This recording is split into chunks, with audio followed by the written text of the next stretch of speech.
What's up, folks? Welcome to Outlaw TV.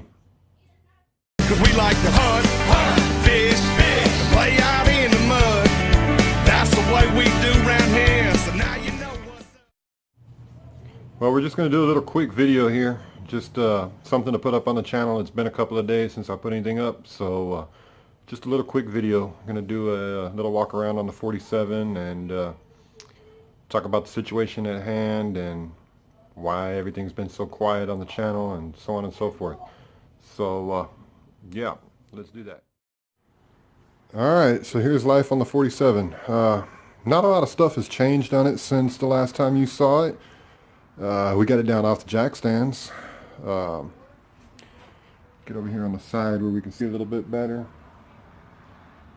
Yep, it's definitely low. That's pretty much laid out. That's one of the advantages to having airbags. You can raise and lower the car as to your choice, basically. You can make it all the way down against the ground, or you can raise it up to a nice ride height, or you can raise it up to a little bit better. Let's see, what's been done? Well, like I said, jack stands are out from under it. It's back down on the ground. My helper, Steven, has gone in and welded up all the stuff in the rear, bolted everything up. Everything's all nice and tight in the rear, ready to rock. Suspension-wise, let's see here. I've been doing a lot of wiring on the car, mostly up underneath the dash. We got our new aftermarket Omega gauges here. They're all bench wired, ready to go. We got 3 leads sticking out here. One's a positive lead, one's a negative lead, and one's a hot for the dash lights. Everything else is all hardwired up. Just need to have all the sending units wired up to them. And here's what they look like all done. This little cluster that they're in is all custom made by us here in-house. We got temperature gauge, voltmeter, fuel gauge, and an oil pressure gauge. Basically, reason for doing all of this and doing it this way is, first off, this car's not a 12-volt car originally from the factory. It's 6 volts, so all the original stuff that's in it's not going to work when you convert it over to having a V8 in it, so on and so forth. So that's one reason. Everything's brand new, so it's guaranteed to work.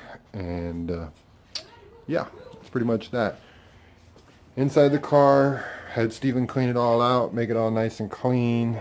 Ran shop back in it to get all the dust and dirt and junk and shit out of it, so that way it's all nice and clean and we're ready to raise that transmission tunnel.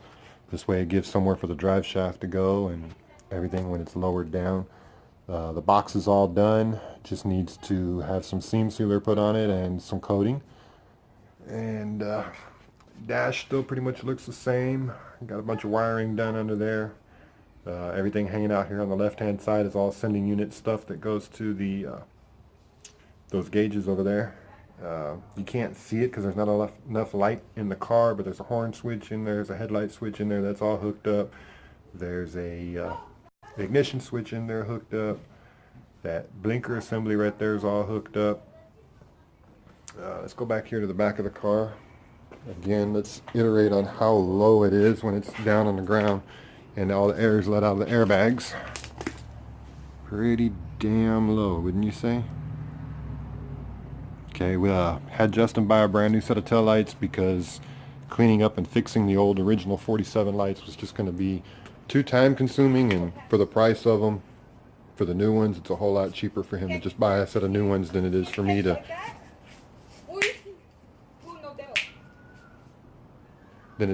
go ahead and do all that kind of stuff, fixing them up, cleaning them up, etc. So we got up here, this is where the original trunk handle went and the license plate light. We got the license plate light in here and the trunk handle and all the chrome decoration parts all out here on the side. We're getting ready to re-socket the license plate light, clean everything up, put it all back on, make sure it all opens and closes and functions like it's supposed to for the trunk lid. Got all the wiring done over here for the tail lights. Coming across, we got this red wire here which runs up through here to here. That's basically for the license plate light. It's all routed up through the trunk like it is original.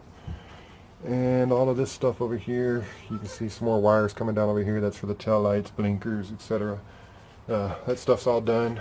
We got this wire over here to hook up the next time we've got it up in the air. We got to drill a little hole right there in the corner and run that wire down. That's for the gas tank sending unit, so we can tell how much gas we got in the car. Like I said, that's all when the car goes back up in the air again. Back up on jack stands, we got to run battery cables, find a location for the battery back here in the back, all kinds of stuff when it goes up, when everything goes back up in the air. Got to finish out all the brake lines. We got one brake line that's causing us an issue, but I figured out a way around it. Just got to get it done. Justin's supposed to bring me a motor for it. We've got all the motor mounts and tranny mounts done. Waiting for Steven's motor over here to get off the hoist, so that way we can get Justin's motor in here. But that's pretty much it. That's a quick rundown on what's going on here. Steven's motor, let's talk about it for a second here. We got the distributor stab. It's at top dead center number 1. Of course, that's going to have to change once we get it in the truck and get it, ready to start. Stuck a valve cover on it. I don't remember if it was done or not last time, but we got the stuff for the shifter all mounted on the transmission. It's got a starter on it over here. It's got a fuel pump on it now. Got a bunch of like the heater hose stuff's all closed off. We got the sending unit for the temperature gauge mounted in the block. Lots of little goodies here and there that we've been doing just to stay busy, or Steven's been doing just to stay busy. And stuff that he doesn't have to do when we decide that we're going to bust ass all day long and work on that truck sticking this motor in it. So, yeah, that's pretty much it. Now we're just going to sit down and do an outro, and we got a video up for this week. Alright, outro time. Well, let's see, what are we going to talk about here? Well, the reason why we haven't posted any videos lately, see, we've been doing a lot of fishing, but it's been from the bank. Been fishing at Converse Park North. Fishing there because it's only like 5 minutes from my house. Sunday before last I went out and tried to find a different spot, but everywhere I went to was completely packed up with people. So yeah, ended up just basically going home. I got a new rod and reel, but we'll talk about that in a different video. TX numbers are expired on the boat, so that's the biggest reason why we're not doing any boat fishing. Hopefully this next week we'll get that part taken care of. Also on the boat, we've got a short or something going on with it. Battery keeps being drained on it. Master switch is off, ignition switch is off, everything's off, but you go to use it and the batteries are dead. Not dead, but really low. So got to get that taken care of, but it's 60 miles to go work on the boat. So that's a little bit of an issue, but we'll get it taken care of, get it all squared away, and get some pictures of fishing going up on there. What's been going on with me lately? Well, financial's been a bitch. I'm having issues, customers are having issues, etc., etc. So I shook the trees, see what would fall out, and a good friend of mine, he owns a company called Dr. Blast here in San Antonio. They do media blasting. The very best in the industry here in San Antonio, without a doubt, hands down. I highly recommend the guy. He blasted the frame for my 27 Roadster. I have no complaints. He blasted frame for my neighbor's 50 Chevrolet pickup. Definitely no complaints there. He did a 1932 Ford hood for my dad. No complaints. Definitely have used them quite a bit. And like I said, definitely one of the best in the industry. You get a chance, look them up, check them out. Anyways, but that's pretty much it, man. We're going to go ahead and end the video here.